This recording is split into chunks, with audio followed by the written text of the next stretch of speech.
বলো না বাবা, এরকম বৃষ্টির দিনে রাতের বেলা ঘুরে বেড়ানোর মজাটাই আলাদা।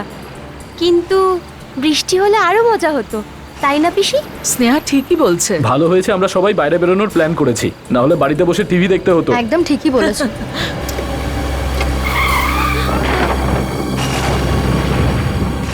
বুঝতে পারছি না গাড়িটার কি হলো হঠাৎ করে। এমন কি হলো গাড়িতে? দেখে আসছি।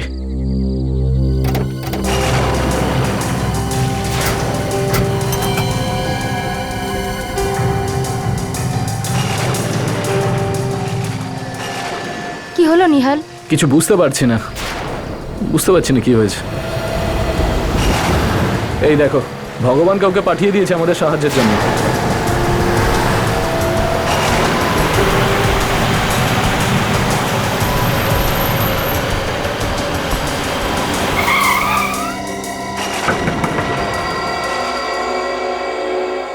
দাদা, আমরা একটু বিপদে পড়েছি।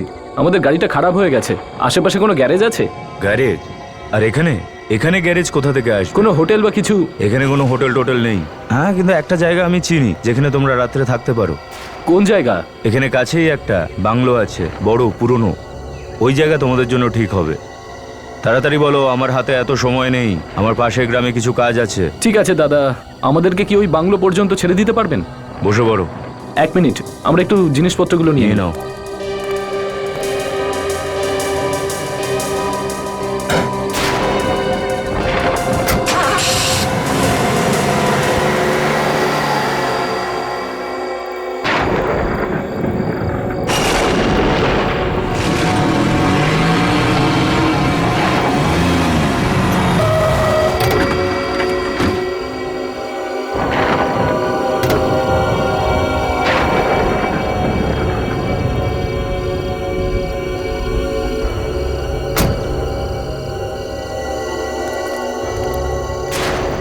ওনাকে থ্যাঙ্কস বলে আসি। হ্যাঁ হ্যাঁ নিশ্চয়ই।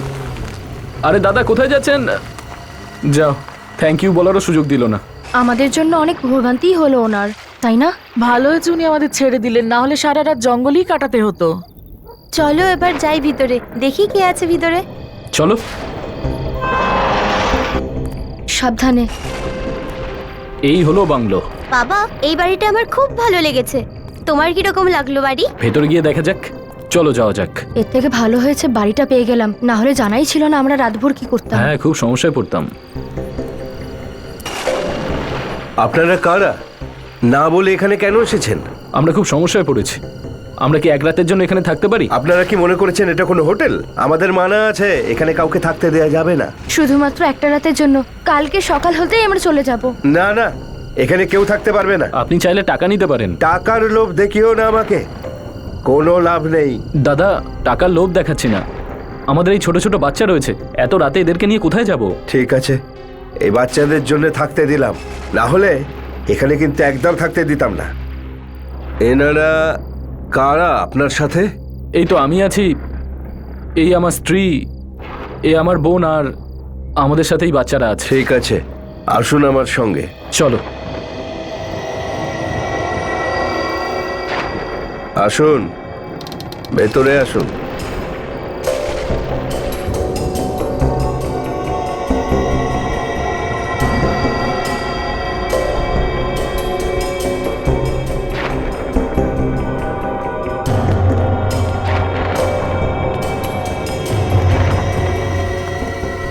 নেহাল, এখানে তো ইলেকট্রিক নেই, থাকবো কিভাবে? কিন্তু জায়গাটা খুব ভালো। আমি আপনাদের জন্য ঘর খুলে দিচ্ছি।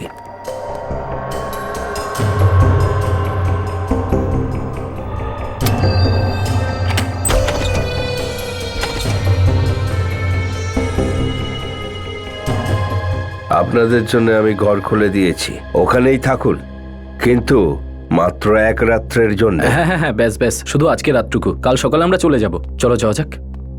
চল মা।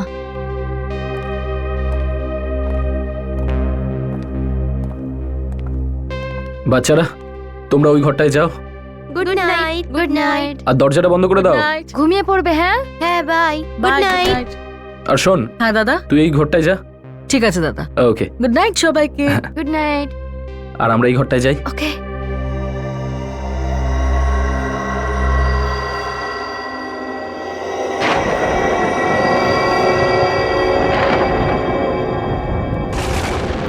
বাজে গন্ধ আসছে এটার থেকে।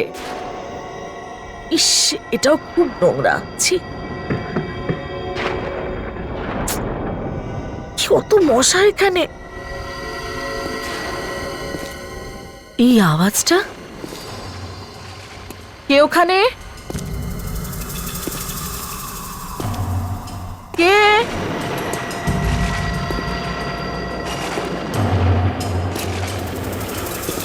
কে পায়চারি করছে এখানে? কে? কে?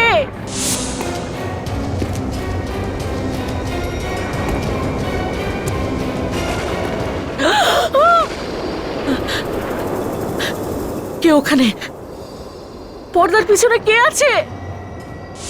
বাইরে এসো। কে? কেউ নিশ্চয়ই আছে। আরে কে আছে ওখানে? বেরো, বাইরে বেরো। কি চাই তোমার?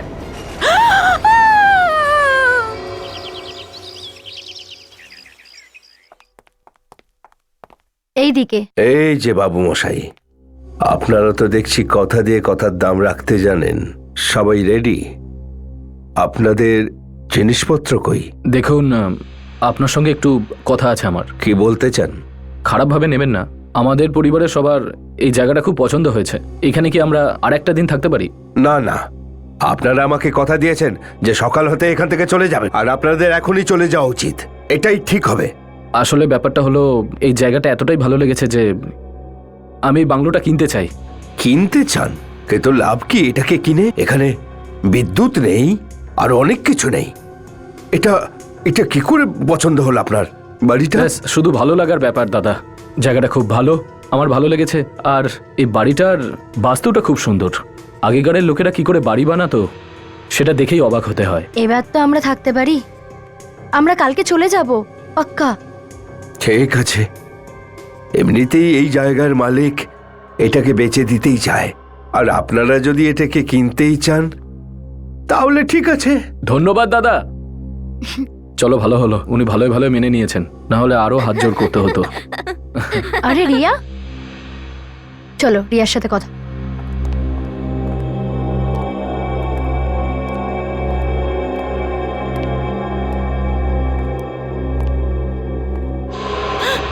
কি হয়েছে রিয়া? এত চুপচাপ আছিস কেন? কিছু কথা বলছিস না কেন রিয়া? কি হলো রিয়া? কিছু হয়েছে। কি? আমি সারা রাত ঘুমোতে পারিনি। কেন? বল রিয়া। যেই আমি ঘুমোতে গেলাম, আমি রুমের বাইরে কারোর পায়চারির আওয়াজ পাচ্ছিলাম। হাঁটা চলার শব্দ? আমি দেখতে গেলাম। যখন আমি দেখবার চেষ্টা করলাম, তখন হঠাৎ করে রুমের পর্দাটা জোরে জোরে উঠতে লাগলো, আর কেউ আমার দিকে তাকালো, আর তারপর সে আমাকে জোরে চেপে ধরলো। তুই এসব কি বলছিস রিয়া? আমি সত্যি কথা বলছি দাদা। আমি এখানে কারোর ছায়া দেখেছি, আর এই বাড়িটাতে কোনো আত্মা আছে। আমাদের এখানে থাকা ঠিক হবে না। আমাদের এখান থেকে যাওয়া উচিত দাদা। তুই নিশ্চয়ই কোনো ভয়ানক স্বপ্ন দেখেছিস। রিল্যাক্স। আরে এই আত্মা ফাত্তা কিছু হয় না, বুঝলি? আরে এখানে এর আশেপাশে এর থেকে ভালো বাংলো নেই। আরে আমি তো এটা কেনার কথা ভাবছি। হ্যাঁ রিয়া, আমার মনে হচ্ছে তোমার সারাদিনের পরিশ্রমের জন্য এরকম হচ্ছে। তুমি যখন আরাম করবে, ঠিক করে ঘুমিয়ে পড়বে, দেখবে সব ঠিক হয়ে যাবে। কিচ্ছু ঠিক হবে না। আরে সব ঠিক হয়ে যাবে। আর যদি তোর রাতে ভয় করে না, এই স্নেহা তোর সঙ্গে শোবে, ঠিক আছে? হ্যাঁ পিসি, যদি ভয় লাগে তাহলে আমার কাছে চলে এসো, অনেক গল্প করব। চলো চলো, এবার ব্রেকফাস্ট করা যাক। আমার তো খুব জোর খিদে পেয়েছে। দেখা যাক, হয়তো এখানে খাওয়ার জন্য কিছু পেয়ে যাবো। তাছাড়া অনেক দেরিও হয়ে গেছে। আচ্ছা রিয়া, তুমি ফ্রেশ হয়ে ব্রেকফাস্টের জন্য চলে আসো, ঠিক আছে? চলো, come come.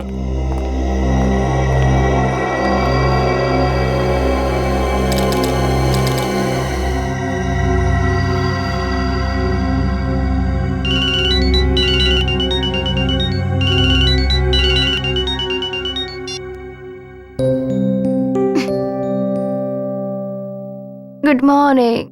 Good morning. Good morning. চলো স্নেহা রিয়াকে গিয়ে ডেকে দি। Good morning. Good morning. বাবু, রাতে নিশ্চয়ই ভালো ঘুম হয়েছে। আমি তো জমিয়ে ঘুমিয়েছি, সে রাতে ঘুমালাম আর এখন চোখ খুললো, আর সেটাও আমরা যখন ডাকলাম তখন। আর একে দেখো কিভাবে কুম্ভকর্ণের মতো ঘুমাচ্ছে? এ তো জানেই না এই রুমে কে এসেছে, তাই না রিয়া? ওকে ডাকো। রিয়া, 8টা বেজে গেছে, আমাদের এখান থেকে বেরোতে হবে। ও এইভাবে উঠবে না, মনে হয় ওর কানের কাছে গিয়ে ঢোল বাজাতে হবে। রিয়া, রিয়া, রিয়া, রিয়া, রিয়া ওঠো। নেহাল, রিয়া কোনো কথা বলছে না কেন? আমি দেখছি। রিয়া, রিয়া, রিয়া ওঠ। বাবা, পিসির কি হয়েছে? নেহাল, রিয়ার কি হয়েছে? নেহাল, নেহাল কি হয়েছে? নেহাল কি হয়েছে রিয়ার? ও মারা গেছে। নেহাল হঠাৎ করে কিভাবে হয়ে গেল? কাল রাত পর্যন্ত ঠিক ছিল রে। হ্যাঁ মা, রাত অবধি পিসি ঠিক ছিল। নেহাল, আমার মনে হয় ওই আত্মারই কাজ, যেটার ব্যাপারে রিয়া বলছিল আমাদের। আরে আবার ওই কথা। আরে এই বাংলোতে কোনো আত্মাভাত্তা নেই। হতে পারে ওর রাতে হার্ট অ্যাটাক হয়েছিল বা হার্ট অ্যাটাক? এত কম বয়সে হার্ট অ্যাটাক? আমার মনে হয় ওই আত্মারই কাজ। আমি এক্ষুনি সিআইডি কে কল করছি।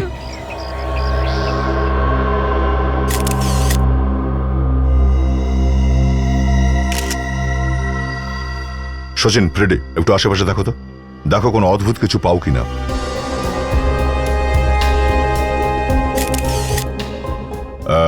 দরজা ভেতর থেকেই বন্ধ ছিল? না স্যার, বন্ধ ছিল না। তার মানে যে কেউ সহজেই ঢুকতে পারতো।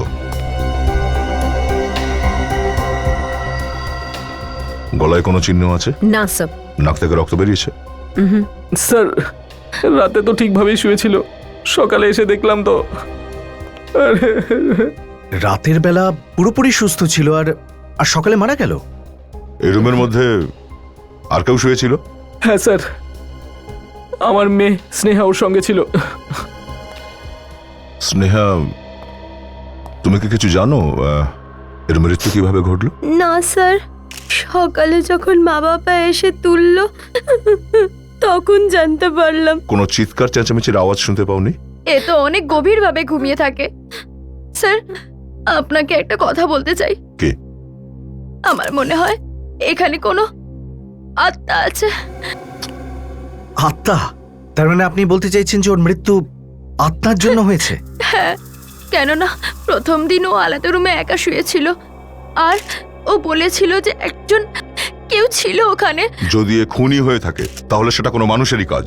কিন্তু স্যার, ও কিছু আওয়াজ শুনেছিল রাতে, কারোর হাঁটাচলা করার। তা আপনারা জিজ্ঞাসা করেননি কে ছিল সে, কার চলার আওয়াজ পেয়েছিল? আমাদের মনে হচ্ছিল যে ওর মনের ভুল ওটা। না, অন্য কোনো রহস্য আছে। আপনারা সবাইকে এখানেই থাকেন? আমরা তো দুদিনের জন্য এখানে এসেছি, এই যে এনারা এটা দেখভাল করে। তো তুমি এখানকার কেয়ারটেকার? হ্যাঁ স্যার। তো আপনারা কিছু নিশ্চয়ই জানবেন। কিচ্ছু জানি না স্যার, আমি তো এই বাংলোর বাইরের দিকে একটা ঘরে থাকি। আমি কি করে জানবো যে কি হয়েছে?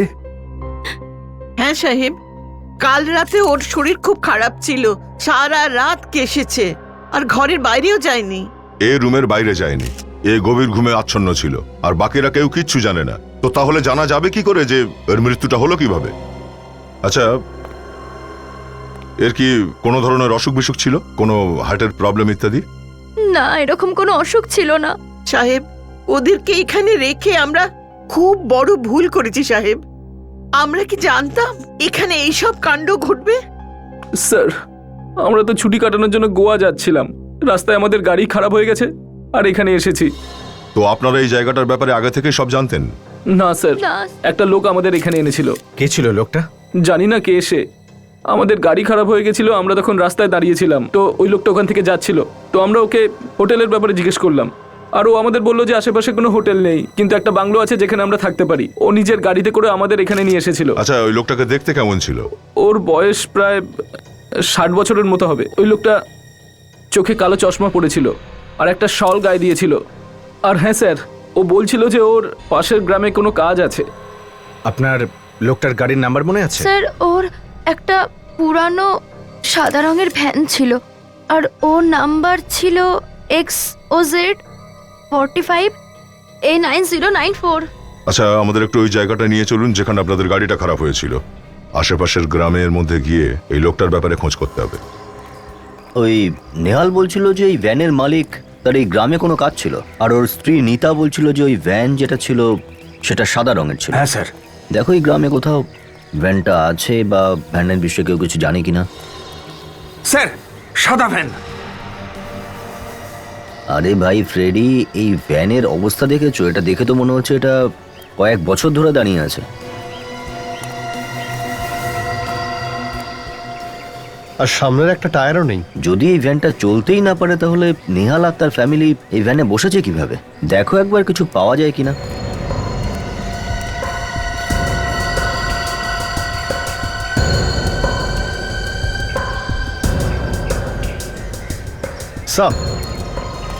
স্যার গাড়ির নাম্বার ওইটাই, আচ্ছা। যেটা নেহালের স্ত্রী আমাদের বলেছিল। স্যার, গাড়ির মধ্যে অর্ধেক জিনিসই পাওয়া যাচ্ছে না। কিন্তু গাড়িটা কার সেটা একটু জানো তো? ওনাকে জিজ্ঞেস করো, ওনাকে। এই যে দাদা, এই গাড়ির মালিক কে বলতে পারবেন? স্যার, এই গাড়ির মালিককে আমি চিনতাম স্যার। চিনতেন? তার মানে এখন কোথায় আছে উনি? স্যার, এই গাড়ির মালিকের মৃত্যু 6 বছর আগেই হয়ে গেছে। তখন থেকে গাড়িটা এখানেই দাঁড়িয়ে। এক মিনিট, এই ভ্যানের যে মালিক ছিল সে বৃদ্ধ ছিল, কালো চশমা পরতো কি, আর কাঁধের উপর শাল রাখতো? হ্যাঁ স্যার, আমি ওর ব্যাপারেই বলছি স্যার। কিন্তু উনি এই পৃথিবীতে আর বেঁচে নেই।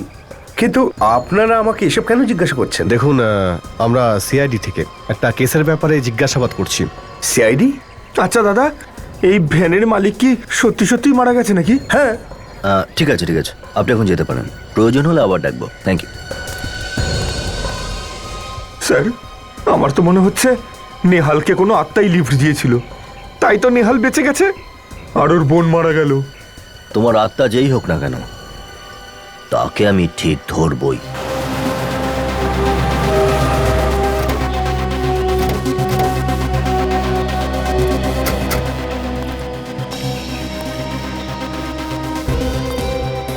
আচ্ছা, এটা বলুন যে কি এমন হলো যে গাড়িটা হঠাৎ করে থেমে গেল? জানি না, আজ পর্যন্ত এরকম তো কখনো হয়নি।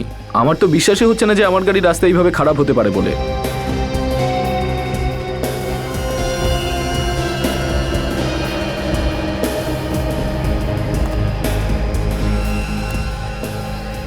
কাজল, এই দেখো, পেট্রোল লিক হয়েছে এখানে।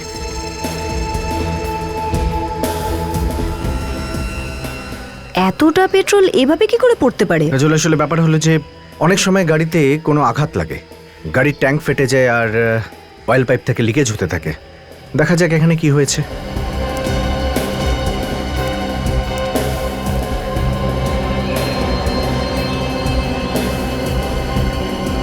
My God! পেট্রোল পাইপটা ফুটো করা হয়েছে, ইচ্ছে করে এই ব্যাপারটা করা হয়েছে। মানে স্যার, কেউ প্ল্যানিং করে এই কাজটাকে করেছে যাতে এই গাড়িটার পেট্রোল এখানেই শেষ হয়ে যায় আর গাড়িটা এখানেই দাঁড়িয়ে যায়, যাতে গাড়িটাকে ঠিক করার জন্য কাছে পিঠে কাউকে না পাওয়া যায়। কিন্তু এরকম ফুটো কে করবে? কারণ বাড়ি থেকে বেরোনোর আগে আমি চেক করেছিলাম, তখন তো সবকিছু ঠিক ছিল। হ্যাঁ, কিন্তু এখানে পেট্রোল পাইপে যেই ফুটো করেছে সেখানে আশেপাশেই করেছে, দূরে নয়। কারণ দূরে যদি ফুটো করতো তাহলে এত দূর আসতো না গাড়িটা। আচ্ছা, এটা বলুন যে আসার সময় রাস্তায় কোথাও থেমেছিলেন? হ্যাঁ, একটা ধাবাতে দাঁড়িয়েছিলাম টিফিন করার জন্য। ধাবায়? ও, তার মানে পেট্রোল পাইপে ফুটো ওই ধাবাতেই কেউ করেছিল। একটা কাজ করো, তুমি একটু খোঁজ নাও। সারিকা, খুনের যে পদ্ধতিটা আমার মনে হচ্ছে তাতেও শরীরের উপর আঙুলের ছাপ পড়া মুশকিল। তাহলে আর কোন পদ্ধতি হতে পারে সালুকে? এই মেয়েটির রিয়ার নাক আর মুখ চেপে ধরা হয়েছিল। তার মানে ওকে খুন করা হয়েছে, দম আটকে ওর মৃত্যু হয়েছে। এক্স্যাক্টলি। কিন্তু এর মুখে তো কোনো আঙ্গুলের ছাপ দেখা যাচ্ছে না বস, আঙুলের চিহ্ন এই কারণে নেই যে ওর মুখটা অন্য কোনো জিনিস দিয়ে চাপা হয়েছিল। অন্য কিছু দিয়ে মানে? সারিকা স্যার, স্যার, গোলাপি রঙের সুতো? তার মানে কোনো গোলাপি রঙের কাপড় দিয়ে এর মুখটাকে চেপে ধরা হয়েছিল। যখন খুনি এর মুখটা চেপে ধরেছিল তখন বেচারির দম আটকে গিয়েছিল, আর জোরে জোরে নিঃশ্বাস নেওয়ার সময় এই সুতোটা এর নাকে চলে এসেছে। একদম ঠিক। গোলাপি রঙের কাপড়? স্যার, গোলাপি রঙের বালিশ তো আমি ওই মেয়েটার বাড়িতে দেখেছিলাম, চেয়ারে, বিছানায় যেখানে ও শুয়েছিল। তাহলে সালুকে রিয়ার মুখ ওই গোলাপি রঙের বালিশ দিয়ে চেপে ধরা হয়েছিল। যদি এই বালিশটা আমরা পেয়ে যাই তাহলে খুনির সম্পর্কে আমরা আরো কিছু জানতে পারবো। পাওয়া যাবে সালুকে।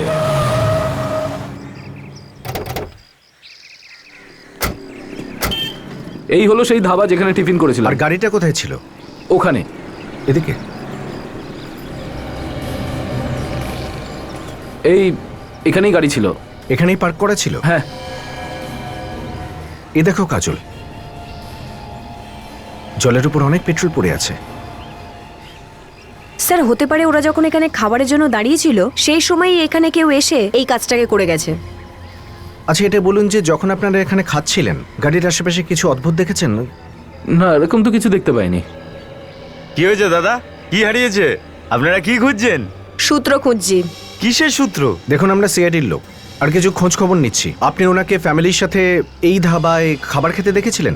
স্যার প্রতিদিন কত লোক আসে এই ধাবাতে। আমি এসেছিলাম পরিবার নিয়ে, ওই সামনেই বসেছিলাম সবাই মিলে। আর একটু মনে করো। হ্যাঁ স্যার, উনি হয়তো রাত্রে এসেছিলেন। যাক, এটুকু যখন মনে আছে এটাও মনে থাকবে। গাড়ির আশেপাশে এমন কোনো লোক ছিল যার মধ্যে অদ্ভুত আচরণ দেখেছে? হ্যাঁ স্যার, একটা গাড়ি এখানে দাঁড়িয়েছিল আর ওই গাড়িটার চারপাশে ঘুরছিল একটা লোক। আমি তো ভেবেছিলাম ওর গাড়ির মালিক, তারপর ভাবলাম ও কি গাড়ি চোর। তারপরে কি করলে তুমি? আমি কাছে ডাকলাম, তারপর জিজ্ঞেস করলাম ভাই তুই কে রে। আমার কথার উত্তর দিল না, তারপর আমি তাড়িয়ে দিয়েছি ওকে। অদ্ভুত ব্যাপার। আচ্ছা মনে আছে লোকটা কেমন দেখতে ছিল? দেখতে 60 বছরের মতো, কালো একটা চশমা পড়েছিল আর ওর মুখটা শাল দিয়ে ঢাকা ছিল। স্যার এটা ওই লোকটাই যে আমাদের লিফট দিয়েছিল। যে লিফট দিয়েছিল সেই লোকটাই পেট্রোলটাকে ফাটিয়ে দিয়েছে। খুনটা খুব ভাবনা চিন্তা করে করা হয়েছে। আচ্ছা সালুকে স্যার, এই বালিশের কভার থেকে আপনি ফিঙ্গারপ্রিন্ট পেয়ে যাবেন তো? পাওয়া যাবে, যদি তুমি একটুখানি শান্ত হয়ে দাঁড়িয়ে থাকো তবে। শালুকে, এটা অন্য পদ্ধতি ফিঙ্গারপ্রিন্ট তোলার জন্য? হ্যাঁ বস, একদম অন্য পদ্ধতি। কিভাবে? এ দেখো, এই গোল্ড ডাস্ট, হ্যাঁ, এই গোল্ড ডাস্টটাকে আমি এই কাপড়ের ওপর স্প্রে করব, আর তারপর এখান থেকে একটা গ্যাস পাস হবে যেটা ভ্যাকুয়ামের মধ্যে দিয়ে এই কেমিক্যালের মধ্যে যাবে, আর এখান থেকে রিয়্যাক্ট করে সেই গ্যাস এই কাপড়ের উপর ছড়িয়ে যাবে। আর এই কাপড়ের উপর ঘামের চিহ্ন তো আগেই আছে। শালুকে, ঘাম তো উড়ে যায়, শুকিয়ে যায়। হ্যাঁ হ্যাঁ, উড়ে যায়, শুকিয়ে যায়, কিন্তু উড়ে যাওয়ার পর নিজের কিছু চিহ্ন ছেড়ে যায়, যেমন নুন, অ্যাসিড, অ্যালকালি ইত্যাদি ইত্যাদি। অ্যালকালি, অ্যাসিড ইত্যাদি। দয়ায় সবকিছু কাপড়ের মধ্যে থাকে, সবকিছু থাকে, কিন্তু আমরা নিজের চোখ দিয়ে দেখতে পাই না সেটা। এখন আমরা এই গ্যাসের সাহায্যে এই কাপড়ের ওপর ওই সবকিছু দেখতে পাবো। আরো একটা কথা শালুকে, এই কভারটা ওই বালিশের যেটার কারণে রিয়ার মৃত্যু হয়েছে দম বন্ধ করে, সেটা কিভাবে জানবে তুমি? জানা যাবে না বস, জানা গেছে, কারণ এই বালিশের মধ্যে থেকে বস রিয়ার লালাও পেয়েছি আমরা, যেটা হয়তো রিয়ার মুখ চেপে ধরার পর ওর মুখ থেকে বেরিয়েছিল। আচ্ছা স্যার, এই গ্যাসটা কি গ্যাস? সচিন, এটা alkali bromo gas. Alkali bromo gas? Doctor, যখন জানাই গেছে যেতে অ্যালকালি জাতীয় কিছু আছে, তাহলে এত কিছু করার দরকার কি? দরকার আছে দয়া, একটু ধৈর্য ধরো। আর তোমরা এই মাস্কগুলো পরে নাও আর এই চশমাগুলো পরে নাও।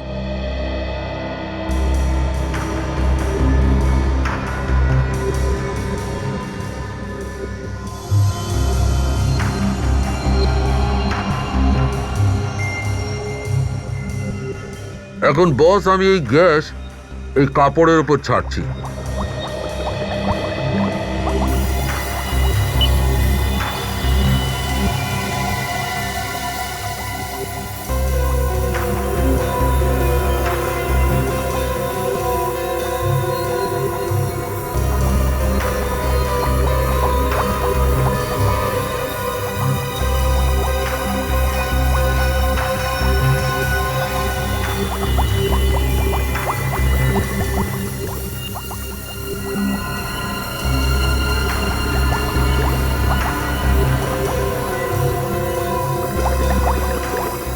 এই দেখো বস, এই ঘামে নুন, অ্যাসিড আর অ্যালকালিতে কি জাদু দেখাচ্ছে। আঙুলের ছাপ। তুমি তো মাত করে দিয়েছো, কিন্তু দুঃখ হচ্ছে আমার। হ্যাঁ, দুঃখ কেন হচ্ছে? আরে ভাই, কখনো একটু হেসে প্রশংসা তো করতে পারো। কোন আনন্দে? আরে ভাই, তোমার কাজ করছে এই আনন্দে। আরে এটা তো তোমারই কাজ। কি জানে এই লোকটি কবে প্রশংসা করতে শিখবে।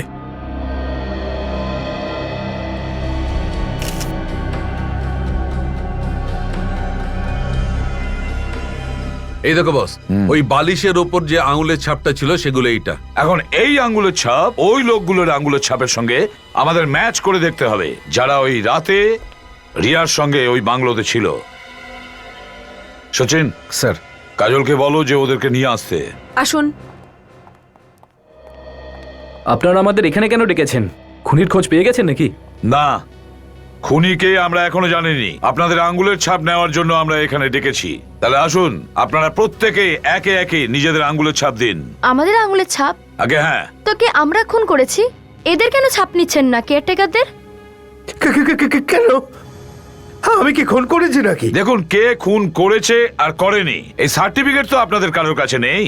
তাহলে যতক্ষণ না আমরা খুনির খোঁজ পাবো আর যতক্ষণ আমরা আপনাদের আঙ্গুলের ছাপ ম্যাচ করে না দেখব, ততক্ষণ আপনাদের সকলকে আমরা সন্দেহ করব। আসুন, আপনি আসুন, প্রথমে আসুন। এটা কিন্তু আপনারা অনেক ভুল করছেন, পরিবারের লোকেদের সন্দেহ করছেন। এগিয়ে আসুন, আপনি আগে ছাপ দিন, প্লিজ দিন।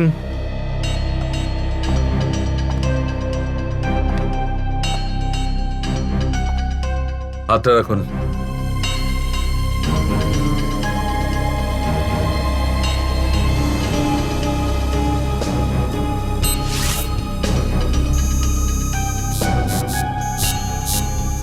যান। আপনি আসুন প্লিজ।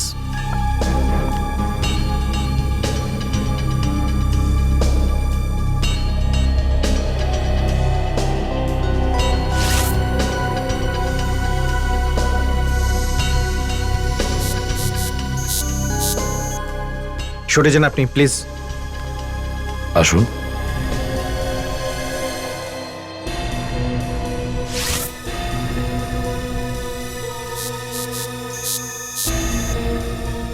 যাও।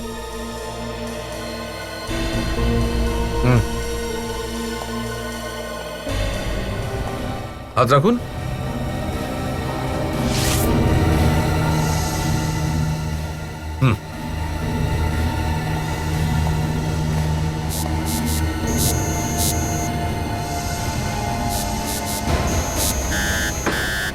বস, ওই বালিশের ওপর যে আঙুলের ছাপ পাওয়া গেছে সেটা ওই নিহালের আঙুলের ছাপ। রিয়াকে খুন তুমি করেছো? আমি কাউকে খুন করিনি। আমি নিজের বোনকে কেন খুন করতে যাব? প্রমাণ তোমার চোখের সামনে, এই আঙ্গুলের ছাপ সেটাও তোমার। এটার একটাই মানে দাঁড়ায়, নিজের বোনের খুন তুমি করেছো। বাহ, প্রথমবার এরকম মানুষ দেখলাম যে নিজের বোনকে খুন করার পরে বলে কি আমার কিচ্ছু মনে নেই। আমি কখনো ভাবিনি যে আমার নিজের বোনের খুনের অভিযোগ আমার ওপরেই আসবে। বোন তো বোনই হয় স্যার। এটা তো আমরাও বলতে চাইছি, কি এমন প্রয়োজন পড়লো যে বোনকে খুন করতে হলো? ওর নামে কোনো প্রপার্টি ছিল যেটা তুমি অধিকার করতে চাইছিলে? কোনো প্রপার্টি নয় স্যার, সত্যি বলছি আমি আমার বোনকে খুন করিনি। তুমি ওকে খুন করনি? তাহলে ওই আঙ্গুলের ছাপ যেটা ওই বালিশের কভার থেকে পাই সেটার সঙ্গে তোমার আঙ্গুলের ছাপ কিভাবে ম্যাচ করে? আমি ওই বালিশটাকে তো হাতই দিইনি, আমি ওর রুমেও ঢুকিনি কখনো। স্যার আমি জানি না ওই বালিশের ওপর আমার আঙ্গুলের ছাপ কোথা থেকে চলে এলো। তাহলে কি তোমার ওই আঙ্গুলের ছাপ নিজেই চলে গিয়েছিল ওই বালিশের কভারের ওপরে? এরকমই হয়েছে হয়তো স্যার। তাহলে তুমি এটা বলতে চাইছো যে তোমাকে কেউ ফাঁসাবার চেষ্টা করেছে? হ্যাঁ স্যার, কেউ আমাকে ফাঁসানোর চেষ্টা করছে।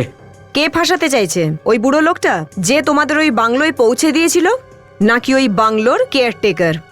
হতে পারে। তাহলে আমরা তোমাকে একটা কথা বলি মিস্টার নিহাল, যেই লোকটা তোমাদের ওই বাংলোর খবর দিয়েছিল সে 6 বছর আগে মারা গেছে। 6 বছর আগে মারা গেছে? হ্যাঁ। কিন্তু আমি আর আমার পরিবারের লোকেরা জল জ্যান্ত লোকটাকে দেখেছি সেদিন রাতে। সচিন, কিছু গোলমাল আছে, কিছু একটা গোলমাল আছে। একটা কাজ করো, তুমি, দয়া আর ফেডরিক ওই বাংলোতে যাও যেখানে রিয়াকে খুন করা হয়েছিল, আর দেখো। আমার মনে হয় সচিন, এখানে এমন ঘটনা ঘটেছিল যে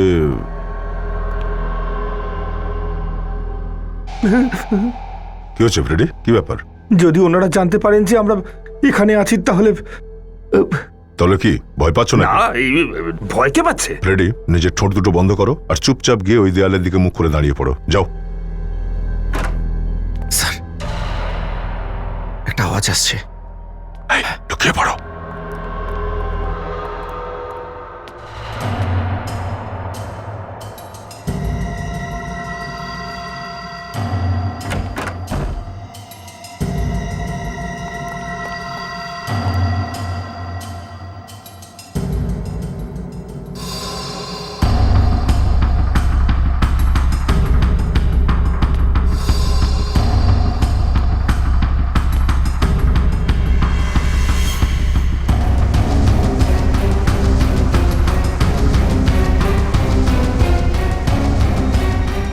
হয়ে গেছে?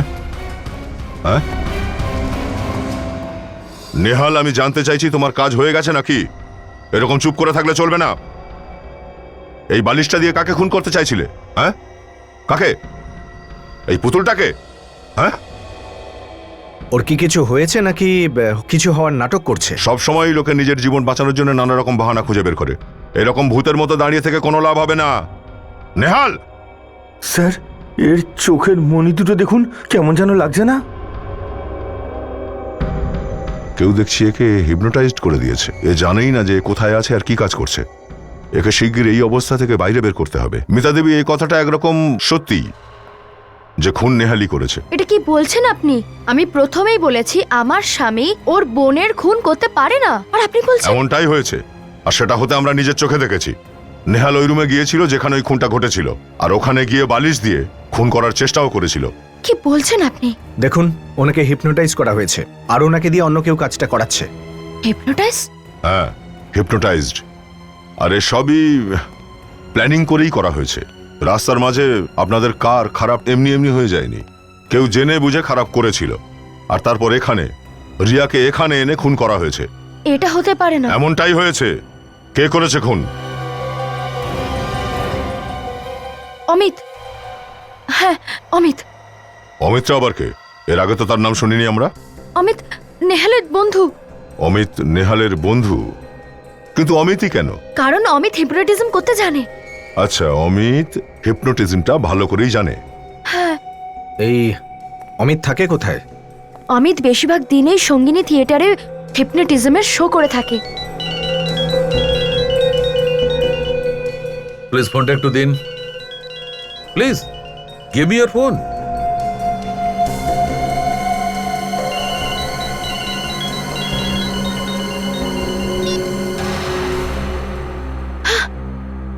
দেখলে? নেহাল, এসব কি হচ্ছে? আপনারা এখানে কি করছেন? নেহাল, আমরা অনেকক্ষণ থেকেই এখানে আছি। মিস্টার নেহাল, আপনাকে হিপনোটাইজ করা হয়েছিল। ডক্টর সালুকে, যখন অ্যালার্ম বন্ধ হলে হিপনোটিজম থেকে বেরিয়ে আসে, তখন হিপনোটিজমে যাবার জন্য কোনো টিউন বা ট্রিগার আছে নিশ্চয়ই। ঠিক বলেছো দা, কিন্তু ওটা কি ট্রিগার সেটা খুঁজে দেখতে হবে। এই ব্যাপারে তো আমাদের অমিতই বলতে পারবে সব। সচিন, নেহালকে arrest. Welcome to Bitten world. How may I assist you? নতুন ফ্ল্যাটের জন্য একটা স্ট্যান্ড ফ্যান আর কুলার নেব। এই পচা গরম থেকে একটু স্বস্তি চাই। বাজার চলতে সব ব্র্যান্ড আর ভরসাযোগ্য নয়। তার জন্য তো আমাদের ফ্যান আছে, all purpose bullet table fan, ceiling fan. আমাদের সিলিং ফ্যান কিন্তু 30 মাসের ওয়ারেন্টি সহ পাওয়া যায়। আছে ফারাটা 2 বছরের ওয়ারেন্টি, 17 থেকে 20 মিটার এয়ার ফ্লো। মধ্যবিত্তের সাধ্যের মধ্যে একমাত্র ভরসাযোগ্য ব্র্যান্ড বিটেন। আমাদের কুলারের কিন্তু অনেক range, 45 litres, 50 litres, 70 litres, 90 litres, 110 litres.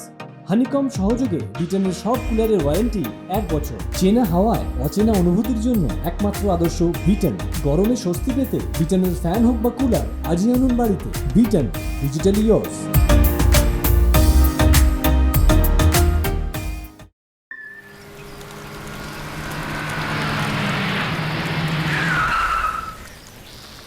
বিবেক, এটা তো সেই থিয়েটার যেটার কথা নেহালের বউ মিতা বলেছিল। হ্যাঁ, আর এই অমিত এখানে কিছুক্ষণ পরেই পারফর্ম করবে। একটা কথা কিছুতেই মাথায় ঢুকছে না, অমিত নেহালকে হিপনোটাইজ করতে গেলটা কেন? হ্যাঁ ফ্রেডি, এটা তো একটা কথা। এই চিৎকারের শব্দ শুনলি? হ্যাঁ,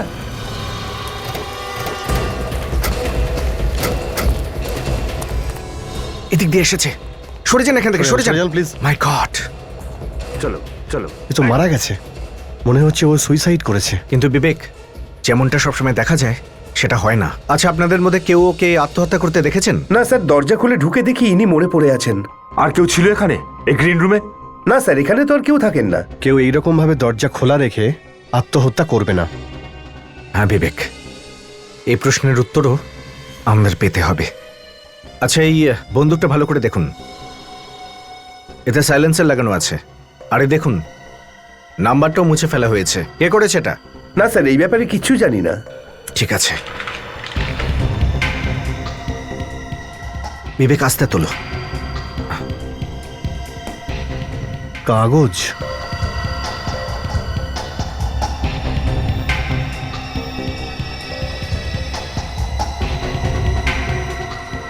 ও মাই গড, এর মধ্যে তো লেখা আছে যে নেহালকে কি করে হিপনোটাইজ করতে হবে। আর তার নিচে এটাও লেখা আছে সম্মোহিত অবস্থা থেকে কিভাবে বের হতে হবে। তার মানে ওই বাংলোর কেয়ারটেকার যখন যখন কাশবে তখনই নেহাল হিপনোটাইজড হয়ে যাবে, আর যখন যখন ওর মোবাইলের অ্যালার্ম বেজে বেজে বন্ধ হয়ে যাবে তখনই ও হিপনোটিজম থেকে বেরিয়ে আসবে। কিন্তু এই অমিত ওই বাড়ির ওই কেয়ারটেকার বুড়োকে চিনল কি করে? আমাদের এটাও খোঁজ নেওয়া উচিত। আর তার পাশাপাশি এটাও জানতে হবে যে ও আত্মহত্যা করেছে নাকি খুন হয়েছে ওর।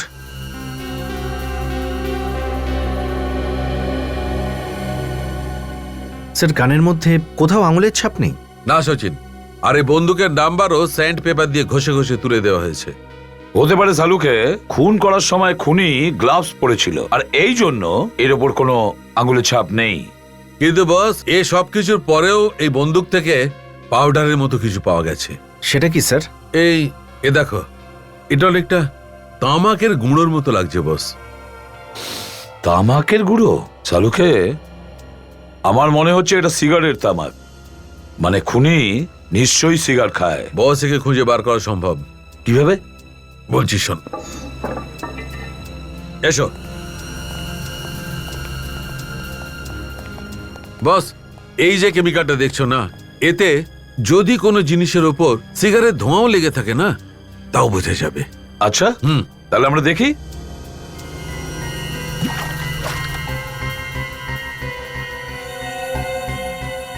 এ দেখো বস, এই বন্দুকের উপর সিগারেট ধোঁয়া লেগেছিল।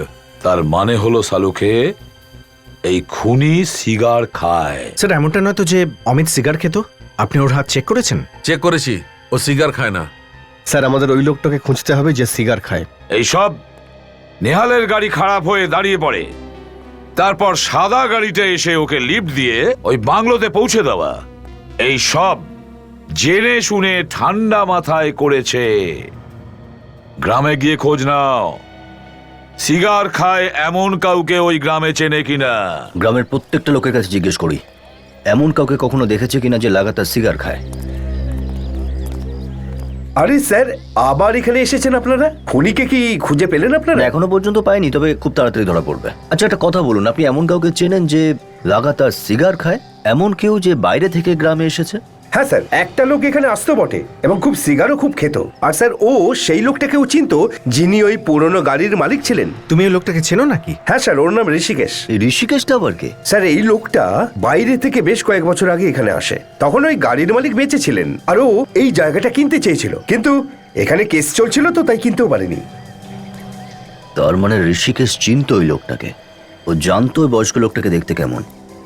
হ্যাঁ স্যার, আর এই কারণে ঋষিকেশ ওই ভ্যান ড্রাইভার বুড়োর ভেগ ধরে ঘুরছিল, আর একই রকম ভ্যানও তৈরি করে নেয়। আচ্ছা, একটা কথা বলুন, আপনি ঋষিকেশের বিষয়ে আর কিছু জানেন? ওর নাম্বার বা অ্যাড্রেস কিছু? স্যার, ওর মোবাইল নাম্বারটা আমার কাছে আছে। আচ্ছা, দিন না। স্যার, ওর নাম্বার হলো 900123874874। আর স্যার, ও ওই কলেজের পাশেই থাকে, আর ওর ঠিকানা হলো B1 তেলিগড়ি হাইওয়ে রোড। আমি আগে থেকেই জানতাম যে আমি ফেঁসে যাব।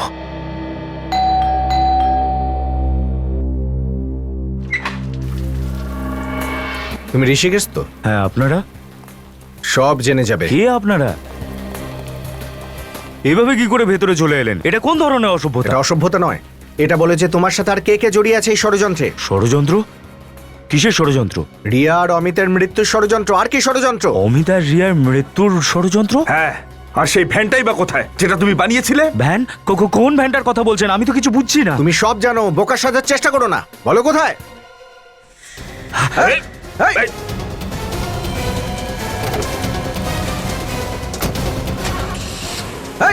দাঁড়া! ও মাই গড, পালিয়ে গেল। ফলো করতে হবে। বিবেককেও ডাকো।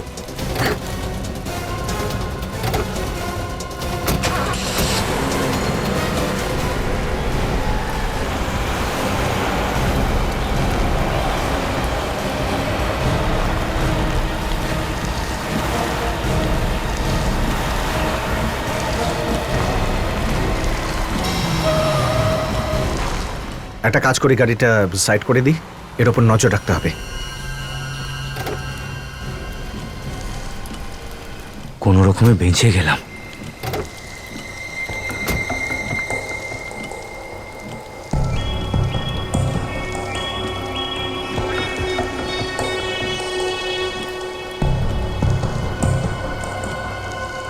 ফোন করছে।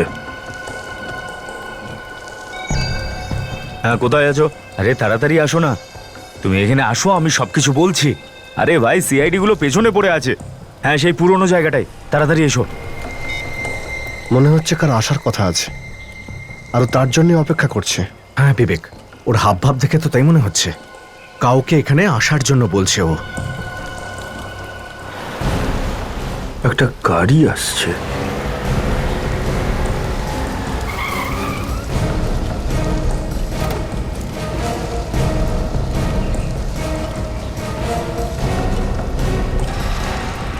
এ তো নেহালের স্ত্রী মিতা। এই সময় বৃষ্টির মধ্যে কেন ডাকলে? কি এমার্জেন্সি পড়ে গেল? এমার্জেন্সি? সিআইডির লোকগুলো আমার পেছনে পড়ে রয়েছে আর তুমি এমার্জেন্সি বলছো? এ এখানে কেন? চলো গিয়ে জিজ্ঞেস করি। সিআইডি, ওদের মধ্যে কেউ একজন দেখে নিলে না আমাদের দুজনকে উল্টে কেস খেয়ে যাবো। আরে বোঝার চেষ্টা করো। আরে সিআইডি লোকগুলো এসে গেছে।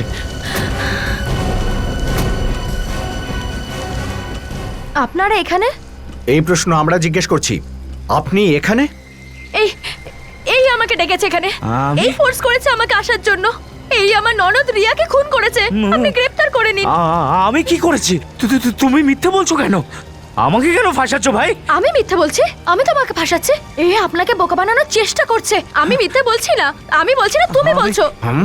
কে সত্যি বলছে আর কে মিথ্যে এক্ষুনি জানতে পারা যাবে।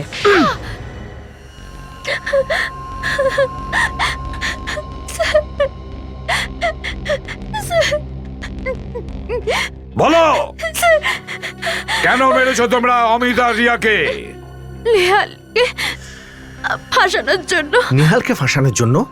তুমি নিজের হাজবেন্ডকে ফাঁসিয়েছো, কিন্তু কেন? আমি ভালোবাসি ঋষিকেশকে, কিন্তু আমার বিয়ে নেহালের সাথে হয়ে গেছে। তাই আমরা দুজনে প্ল্যান করি যে নেহালকে খুনের চক্রান্তে ফাঁসিয়ে ওকে জেলে পাঠিয়ে আমরা দুজন বিয়ে করে নেব। আর গোয়াতে বেড়াতে যাওয়ার যে প্ল্যানটা, সেটাও তো তোমারই ছিল, তাই না? আমরা যখন ঘুরতে গেলাম তখন আমরা ধাবাতে খাবারের জন্য থামলাম।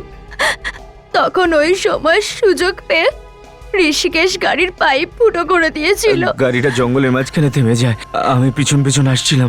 আমি ওদের লিফট দেওয়ার নাম করে ওই পুরনো বাংলোটায় নিয়ে যাই। আর সেই বাংলোয় তুমি আত্মা সেজে রিয়াকে ভয় দেখাতে লাগলে, যাতে অন্যদের মনে হয় যে ওখানে কোনো আত্মা আছে যে রিয়াকে খুন করেছে। আর তারপরে অমিত নেহালকে হিপনোটাইজ করে সম্মোহন আর ওর হাত দিয়েই রিয়াকে খুন করায়। কিন্তু অমিতকে তোমরা কেন মারলে? কিন্তু আমাদের ভয় ছিল যে আমাদের সব বিষয় বলে দেবে। তোমার একটু লজ্জা করলো না এসব করতে গিয়ে? কম করে নিজের বাচ্চাদের ব্যাপারে তো একটু ভাবতে পারতে। বাংলায় প্রবাদ আছে, অতি চালাকের গলায় দড়ি। যে চালাকিতে তোমরা ফেসে গেছো, সব থেকে বড় ভুল তো তুমি করেছো ঋষিকেশ। 6 বছর আগে মারা যাওয়া মানুষের ছদ্মবেশে তুমি এসেছিলে। আর দ্বিতীয়, তোমার সিগারের নেশা। ভুলে গেছো তুমি যে ধূমপান স্বাস্থ্যের পক্ষে ক্ষতিকর। দুজনেই জেলে বসে পচো, ফাঁসির অর্ডার আসা না পর্যন্ত।